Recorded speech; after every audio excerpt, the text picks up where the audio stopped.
बिस्मिल्लाहिर्रहमानिर्रहीम। नाज़रीन, आज की वीडियो में एक बीमारी से मुतल्लिक़ आपको बताने की कोशिश करूँगा जिसका नाम है FLD यानी फैटी लिवर डिज़ीज़। इसको AFLD भी कहते हैं। AFLD उस सूरत में कहेंगे जब ये बीमारी अल्कोहल के ज़्यादा इस्तेमाल की वजह से पैदा हो, अल्कोहलिक हो, तो फिर इसको AFLD कहेंगे। आम सूरत में इसको FLD कहेंगे। FLD से बनता है फैटी लिवर डिजीज़,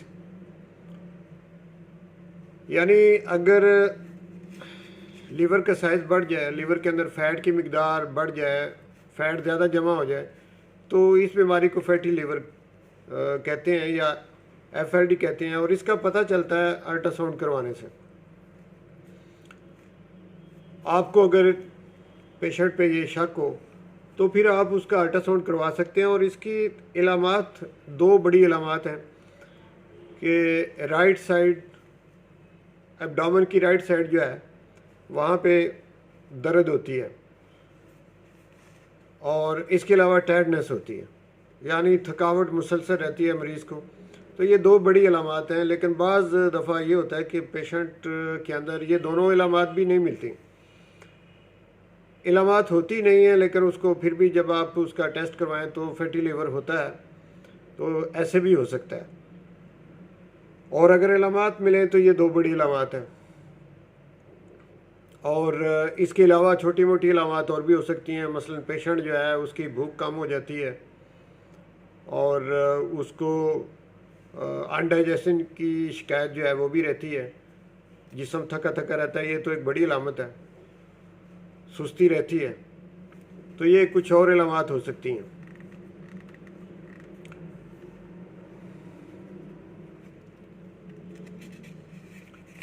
अब देखते हैं कि ये बीमारी पैदा क्यों होती है, इसके असबाब क्या होते हैं। तो इसके असबाब में एक तो ये कि ओवर ईटिंग है, यानी ज़्यादा खाना, और ख़ास करके जो फैट्स वाली चीज़ें हैं उनका ज़्यादा इस्तेमाल करना, चिकनाई वाली चीज़ों का ज़्यादा इस्तेमाल करना, तो ये एक इसकी सबसे बड़ी वजह है। इसके अलावा ऐसे पेशेंट जिनको डायबिटीज़ हो उनको भी फैटी लिवर होने का ख़दशा होता है। और एक और वजह यह है कि ओबेसिटी यानी मोटापा। तो मोटे जो पेशेंट होते हैं, जो ओवर वेटेड होते हैं, जिनका वज़न पहले ही ज़्यादा होता है, उनको इस बीमारी के पैदा होने के जो चांसेस हैं वो दूसरों की निस्बत ज़्यादा होते हैं। तो ये इसकी कुछ वजूहत हैं। एक्सरसाइज ना करना या ज़्यादा खाना, आरामदेह ज़िंदगी गुजारना, ये भी कुछ इसकी वजूहत हैं। अब देखते हैं कि इसका ट्रीटमेंट किस तरह से किया जाए। इसमें कुछ ग़िज़ाएँ ऐसी हैं जिनकी परहेज़ करना ज़रूरी है, और साथ में आप ट्रीटमेंट लेते हैं, होम्योपैथिक लेते हैं, एलोपैथिक लेते हैं, या कोई भी तरीका इलाज जिसको आप पसंद करते हैं उसका ट्रीटमेंट लेते हैं। तो मैं चूँकि होम्योपैथिक डॉक्टर हूँ तो मैं आपको होम्योपैथी के हवाले से बता सकता हूँ कि इसमें जो अच्छी मेडिसिन हैं जो इस बीमारी के इलाज के लिए बेहतरीन है, वो उनमें चैलिडोनियम एक अच्छी दवाई है।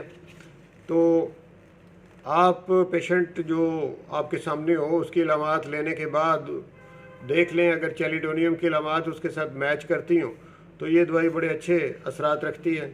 इसके अलावा चाइना है, पल्साटीला है, नेटम सल्फ है, नक्सोमिका है, लाइकोपोडियम है। तो ये 5-6 जो मेडिसिन मैंने आपको बताई हैं, इन्हीं में से फैटी लिवर के जो पेशेंट होते हैं उनकी कोई ना कोई दवाई जो है वो निकल आती है। चूँकि होम्योपैथी में ये है कि इंडिविजुअल लेवल पे हम पेशेंट को देखते हैं, तो एक दवाई ऐसा असूल नहीं हो सकता कि कोई एक दवाई जो है उस पर लेबल लगा दें कि ये फ़लाँ बीमारी की ये दवाई है। चूँकि हर पेशेंट जो है उसकी सिम्टम डिफरेंट होती हैं, तो जो भी उसकी सिम्टम के साथ मेडिसिन जो है वो मैच करे वही उसकी सबसे बेहतर रेमेडी होती है। तो ये 6 जो मेडिसिन मैंने आपको बताई हैं, इन्हीं में से FLD के जो पेशेंट हैं उनका ट्रीटमेंट बेहतरीन तरीके से हो सकता है। नाज़रीन, मुझे उम्मीद है कि मैंने जो इंफॉर्मेशन FLD के मतलब आपको दी है ये कारगर साबित होगी, आपके लिए मुफीद साबित होगी। और आप इससे फ़ायदा उठाएं और दूसरों के फ़ायदे के लिए आप इसे शेयर कर दें ताकि और भी कोई शख्स जो है वो इस वीडियो के सुनने के बाद इससे फ़ायदा उठा सके। और अगर आप चाहते हैं कि मेरी वीडियो आप तक पहुंचती रहें तो फिर आप चैनल को सब्सक्राइब करें और साथ में जो बेल का निशान है उसको भी दबा दें। आज मैंने काफ़ी वक्फे के बाद तकरीबन 2 माह के बाद वीडियो बनाई है। इससे पहले मेरी कुछ तबीयत नासाजगार थी और अब अल्लाह का फ़ज़ल है कि अल्लाह ने दोबारा सेहत अता की है। इंशाल्लाह अब मैं बाकायदगी से वीडियो बनाता रहूँगा और आप तक पहुँचती रहेंगी। तो वीडियो देखने का और इसको आगे शेयर करने का, चैनल को सब्सक्राइब करने का आपका बहुत बहुत शुक्रिया। Thank you.